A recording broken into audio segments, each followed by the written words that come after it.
Hi guys, I'm here with Chani. I'm sure you know who she is. How's it, guys? How's it going? Thank you for having me, Boris. Thank you so much for having me. It's a pleasure. Just how is this is one heck of an event for sure. And what do you think that this is going to do for esports in the future?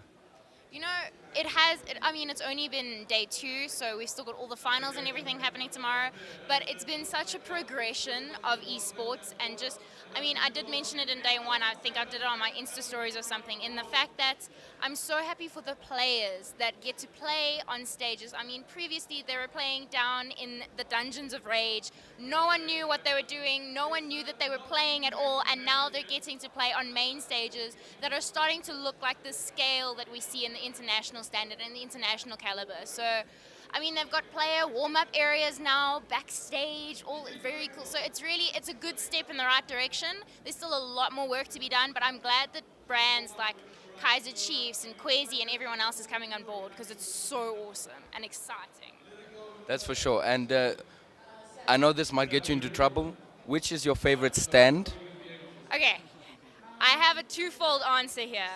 My favorite set is the Hearthstone set, but my favorite stage has to be the Kaiser Chiefs stage.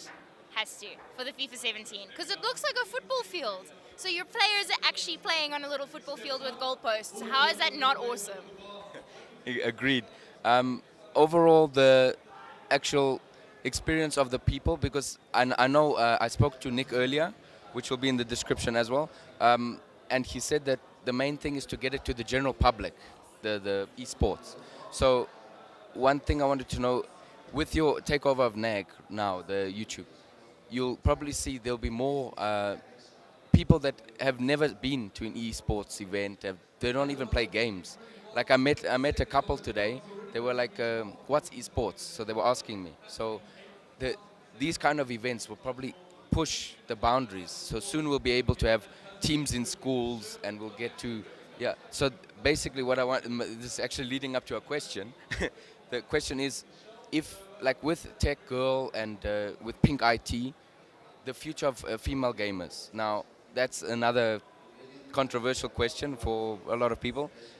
Uh, do you think that one day teams like Finesse from Energy Esports will actually start um, schools in basically like in South Korea? There's actually a school that has an esports team, and then they carry on from there, and then they educate the youth. And so, do you think that South Africa will eventually get there, or what?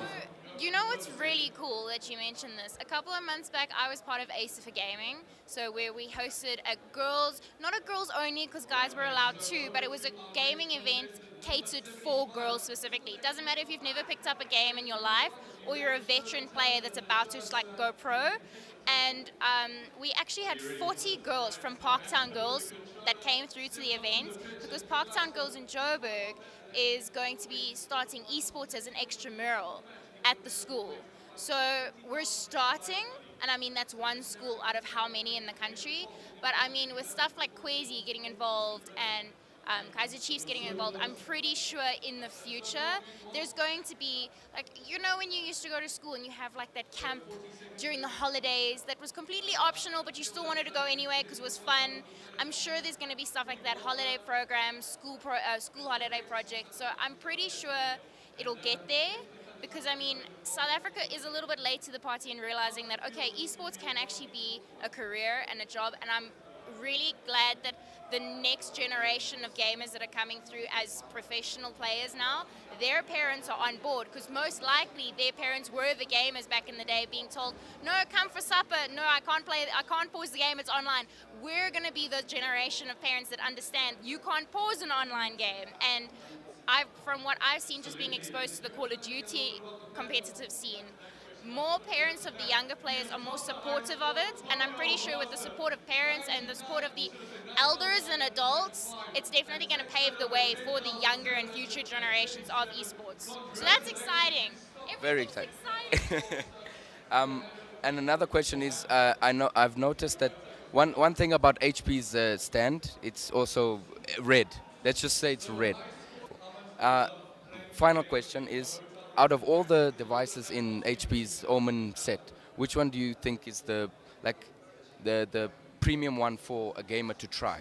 You know, I'm going to completely divert from that question and say that it doesn't matter what you start on as long as you're starting.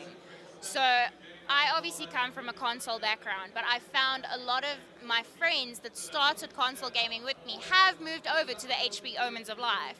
So I think everyone needs to remember, it comes from the same as, oh, I want to start doing YouTube, but I don't have the equipment. You don't always need the best of the best. You may just need a really good internet connection, which is few and far to come between in like South Africa for now and at the moment.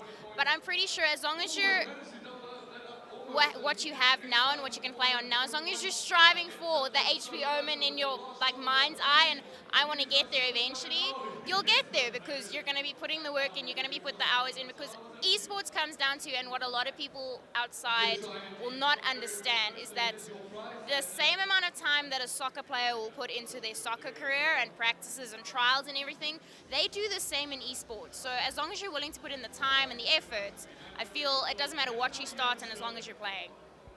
Awesome. So you've heard it from Chani. She knows what's going on, and I'll have all her socials and everything in the description and the NAG video. Cool. Thanks, guys. Bye.